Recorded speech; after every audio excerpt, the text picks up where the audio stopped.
Hi friends, welcome to quick and easy. Friends, નવી recipe, નવી વાતો, નવી ટિપ્સ. ફ્રેન્ડ્સ, આજે હું તંદૂરી મોમોસ બનાવવા જઈ રહી છું. એકદમ ચીઝી અને પનીર સ્ટફ મોમોસ છે અને એની સાથે ઇન્સ્ટન્ટ ચટણી છે. ના એ ચટણીમાં તમારે ટામેટાં મરચાંને બાફવાના છે કે ના પીસવાનું છે, કશું જ કરવાનું નથી. ફક્ત 3 થી 4 મિનિટમાં તમારી ચટણી રેડી થઈ જશે અને મોમોસ પણ રેડી થઈ જશે. ફ્રેન્ડ્સ, રેસીપી થોડીક લેન્ધી છે કારણ કે તંદૂરી મોમોસ આપણે બનાવવાના છે, પણ એનું રિઝલ્ટ જો એટલું સરસ આવતું હોય ને તો થોડી મહેનત તો કરી લેવાય.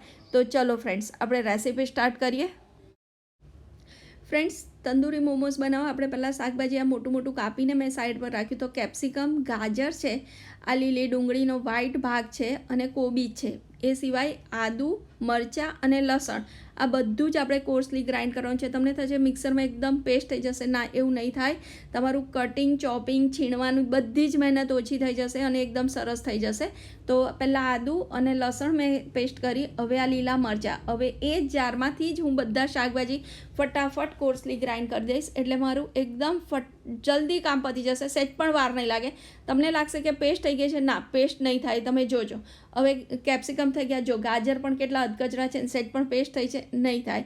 ફ્રેન્ડ્સ, હવે એમાં લીલી ડુંગળીનો સફેદ ભાગ પણ અંદર જ જોડે ક્રશ કરી દઈએ એટલે સાથેનો ટેસ્ટ પણ આવી જાય. બસ હવે જો આપણે એકદમ સેટ પણ તમને લાગે છે કે પેસ્ટ થઈ છે, એકદમ છૂટું ને સરસ જ છે. હવે એ જ જારમાં આપણે કોબીજને પણ ક્રશ કરી દેવાની છે.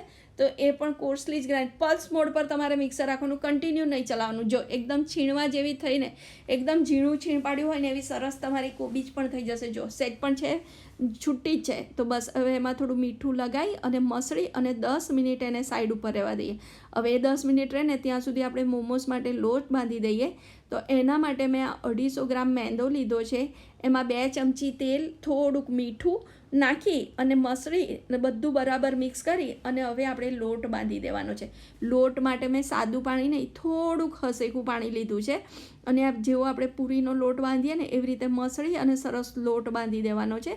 પછી થોડું તેલ ઉમેરી અને એને ગ્રીસ કરી અને પછી તમારે આખા લોટ ઉપર તેલ લગાવી દેવાનું, એટલે કે તમારો લોટ બહારનું લેયર સુકાઈ ના જાય. બસ હવે એને ઢાંકીને સાઈડ ઉપર રહેવા દઈએ. હવે આપણા જે શાકભાજી હતા એને 10 મિનિટ થઈ ગઈ છે.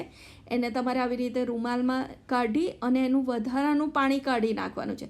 કારણ કે મીઠું દીધું ને એટલે પાણી વળશે અને એનાથી આ પાણી નીકળી જશે ને એટલે શાકભાજી એકદમ ક્રન્ચી ને સરસ થઈ જશે. એટલે બને તો તમે આ મેથડ યુઝ કરજો.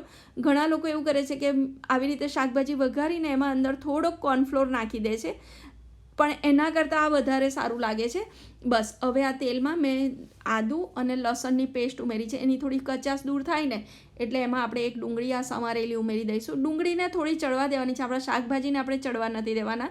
મીઠું સ્વાદ પ્રમાણે નાખી અને બધું હલાવી લેવાનું છે. 2 મિનિટમાં ડુંગળી સોફ્ટ થઈ જાય એટલે એમાં લીલા મરચાં ઉમેરી અને બરાબર હલાવી લેવાનું છે. બસ હવે જો આપણું થઈ ગયું છે ડુંગળીવાળું પૂરણ રેડી. હવે એમાં આપણે આ શાકભાજી જે આપણે પાણી નિતારીને રાખ્યા હતા ને એ નાખી અને બરાબર હલાવી દેવાનું છે. એને તમારે ચડવા નથી દેવાના, ફક્ત 2 જ મિનિટમાં ઉતારી લેવાના છે. એમાં મરી પાવડર અને આ કાશ્મીરી લાલ મરચું નાખીને હલાવી દીધું મેં. અને એમાં છે આ સોયા સોસ.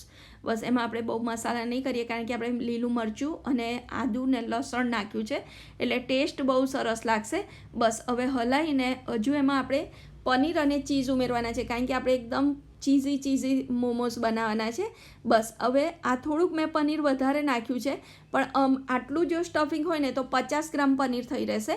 હવે એમાં જે લીલી ડુંગળી સમારી છે એ નાખી દેવાની છે, થોડા ધાણા. બસ હવે આપણું સ્ટફિંગ રેડી થઈ ગયું છે. હજુ આમાં 2 વસ્તુ ઉમેરવાની છે. એક છે થોડું બટર અને એક ચીઝ ક્યુબ. એકદમ ચીઝી થશે ફ્રેન્ડ્સ, બહુ જ સરસ લાગશે. બસ હવે એને હલાવીને સાઈડ ઉપર રહેવા દો. એની ઉપર જ આ ચીઝ તમારે છીણી લેવાનું છે અને મૂકી રાખવાનું છે. એની જાતે ધીરે ધીરે મેલ્ટ થઈ જશે, એકદમ સરસ. બસ હવે એને બહુ કંઈ હલાવવાની જરૂર નથી. બસ સાઈડ ઉપર. હવે આપણે મોમોઝને મેરિનેશનની તૈયારી કરીએ. તો એક બાઉલમાં મેં આ સરસિયાનું તેલ 2 ચમચી જેટલું લીધું છે. એમાં 1 ચમચી આ કાશ્મીરી લાલ મરચું ને 1 મોટી ચમચી તંદૂરી મસાલો છે. આ ગરમ મસાલો છે. આ કસૂરી મેથી મેં અંદર ઉમેરી દીધી છે. બધાનું મેઝરમેન્ટ હું ડિસ્ક્રિપ્શનમાં લખી દઈશ. એક થોડુંક જ મીઠું, આ આદું અને લસણની પેસ્ટ છે, થોડીક હળદર, 1 ચમચી મરી પાવડર અને લીલી ડુંગળી. જો તમને ગમે તો થોડું તમે લીંબુ પણ ઉમેરી શકો છો, અડધા લીંબુનો રસ. ધાણા ઉમેરી અને પહેલાં બધું બરાબર મિક્સ કરી દો. તમારે મેરિનેશન માટે સરસવનું તેલ હોય ને તો એનો ટેસ્ટ બહુ જ સરસ લાગે છે. હવે એમાં દહીં અને ચણાનો લોટ, પણ આ ચણાનો લોટ નથી, દાળિયાનો લોટ લીધો છે એટલે કચાશ ના લાગે. બસ આપણું મેરિનેશન રેડી થઈ ગયું છે. હવે એને સાઈડ ઉપર રાખીએ. હવે આપણે મોમોઝ ભરવાની તૈયારી કરીએ. તો આપણો લોટ 10 મિનિટ થઈ ગયો છે. જો એકદમ સરસ થઈ ગયો, એને કેળવી અને આપણે તમે જેવી રીતે મોમોઝ ભરતા હોય ને એવી રીતે તમારે મોમોઝ ભરવાના. હું તો કચોરી ટાઈપ જ ભરું છું, કારણ કે એ મને વધારે ઇઝી પડે છે, એટલે બહુ મહેનત નહીં કરવાની અને એ જ સરસ લાગે છે. બસ હવે તમારે આવી રીતે ઉપરથી થોડીક પેટર્ન આપી દેવાની એટલે તમારે એકદમ મોમોઝ તૈયાર થઈ જશે. જો હું બીજું પણ તમને ભરીને બતાવું છું. બસ આ બહુ ઇઝી મેથડ છે અને આ જ રીતે આપણને તો ચાલી જાય છે. બસ હવે ભરી અને હવે એને આપણે તળવાના છે. જો આવી જ રીતે તમારે એકદમ, અને ઉપરથી વધારાનો લોટ તમારે કાઢીને એને પેટર્ન આપવાની આવી રીતે. જો આ પેટર્ન આપશો, થઈ ગઈ ને, બસ હવે એટલે ઉપરથી જાડું પણ ના લાગે. હવે એને આપણે તળી લેવાના છે.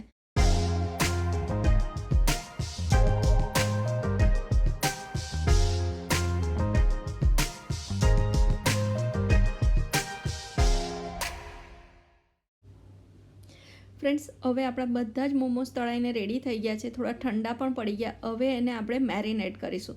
બસ આવી રીતે મેરિનેટ કરી અને એને ડુંગાર આપવાનો છે. એટલે અંદર 5 થી 7 મિનિટ તમારે રહેવા દેવાના છે. ડુંગાર આપશો ને એટલે કે આ સ્મોકી ઇફેક્ટને લીધે તમારા મોમોઝ જે છે ને એમાં એક વાવ ફેક્ટર લાગી જશે. ફ્રેન્ડ્સ, તો તમે આ રીત ચોક્કસથી ટ્રાય કરજો. જો તમને સ્મોકી ઇફેક્ટવાળા ભાવતા હોય ને તો આ તંદૂરી મોમોઝનો ટેસ્ટ બહુ જ સરસ લાગશે. બસ 5 મિનિટ થઈ ગઈ છે. હવે આપણે આ કોલસો કાઢી લઈશું અને હવે આપણે આ મોમોઝને થોડુંક બટર મૂકી અને એને શેલો ફ્રાય કરવાના છે. એટલે કે થોડાક શેકવાના છે. જે આપણે મેરિનેશન કર્યું ને એ થોડુંક ડ્રાય થઈ જવું જોઈએ. આપણે જ્યારે ખાઈએ ને તો હાથમાં ના લાગે, એ બરાબર ના લાગે. બસ જો એકદમ આવી રીતે તમારે 3-4 મિનિટ થશે ને એટલામાં તો એકદમ સરસ શેકાઈ જશે. કારણ કે આપણો ચણાનો લોટ આપણે કાચો નથી લીધો, આપણે દાળિયાનો લોટ લીધો છે અને બેસ્ટ ઓપ્શન છે. ચણાનો લોટ ના લેશો. જો હોય ને, શક્ય હોય તો તમે દાળિયાનો જ લોટ લો તો બહુ સરસ થશે. અને લાસ્ટમાં એકદમ સરસ ઇફેક્ટ આપવા માટે તમારે 1-8 મિનિટ બસ આવી રીતે શેકી લેવાનું છે. આપણા મોમોઝ રેડી થઈ ગયા. ચલો આપણે એને સર્વ પણ કરીએ. જે આ મોમોઝની ચટણી છે ને એનો વિડીયો પાછળ છે ફ્રેન્ડ્સ, એ પણ હું તમને બતાવીશ. અને ઇન્સ્ટન્ટ ના તમારે અંદર ટામેટાને બાફવાના છે કે મરચાંને પલાળવાના છે, કશું જ નહીં. ફટાફટ 3 મિનિટમાં તમારી ચટણી 4 મિનિટમાં રેડી થઈ જશે. તો જુઓ, હવે આપણા મોમોઝ સર્વ થઈ ગયા છે. ફ્રેન્ડ્સ, તો તમે આ રીતે ચોક્કસથી મોમોઝ બનાવજો. હવે જો હું એક તમને સાદો તોડીને પણ બતાવું છું અંદરથી કેટલા ચીઝી ને સરસ છે. ફ્રેન્ડ્સ, તો તમે આ મારા ચીઝી તંદૂરી મોમો ચોક્કસથી ટ્રાય કરજો. ફ્રેન્ડ્સ, જો તમને ગમે ને તો તમારા ફ્રેન્ડ સાથે શેર પણ કરજો અને મારી ચેનલને સબસ્ક્રાઈબ કરજો. તો ચલો આપણે મોમોઝની ચટણી પણ જોઈ લઈએ. આપણી ઇન્સ્ટન્ટ ચટણી છે. ના આપણે ટામેટાં બાફવાના છે, મરચાં પલાળવાના છે, કશું જ કરવાના નથી. તો અડધી વાડકી મેં આ કેચઅપ લીધું છે. એમાં 2 ચમચી ચીલી સોસ અને 1 ટેબલ સ્પૂન ભરીને શેઝવાન ચટણી લીધી. એમાં 2 ચમચી ખાંડ, થોડોક મરી પાવડર અને ડાર્ક સોયા સોસ 1 ચમચી ઉમેરી દીધું છે. હવે આ લીલું લસણ ને લીલી ડુંગળી બંને વ્હાઈટ ભાગ છે એને થોડુંક કચરું ક્રશ કરી દીધું. બસ હવે 2 ચમચી તેલ મૂકી અને એમાં લીલો મસાલો તમારે થોડોક સાતળી લેવાનો. કચાશ દૂર થાય ને એટલે એમાં આપણે પેલું મિક્સર રેડી અને 1-8 મિનિટ થવા દેવાનું અને એને બહાર કાઢી લેવાનું. હવે એને પણ આપણે ડુંગાર આપીશું ફ્રેન્ડ્સ, એટલે એકદમ ટેસ્ટી સરસ ચટણી રેડી થઈ જશે. બસ એને 5 મિનિટ રાખી દેવાની. 5 મિનિટ પછી તમારે કોલસોને કાઢીને અંદર 1 ચમચી વિનેગર ઉમેરી દેવાનું. તમારી ઇન્સ્ટન્ટ ચટણી રેડી થઈ ગઈ ફ્રેન્ડ્સ. તો ટ્રાય ચોક્કસથી કરજો. Thank you.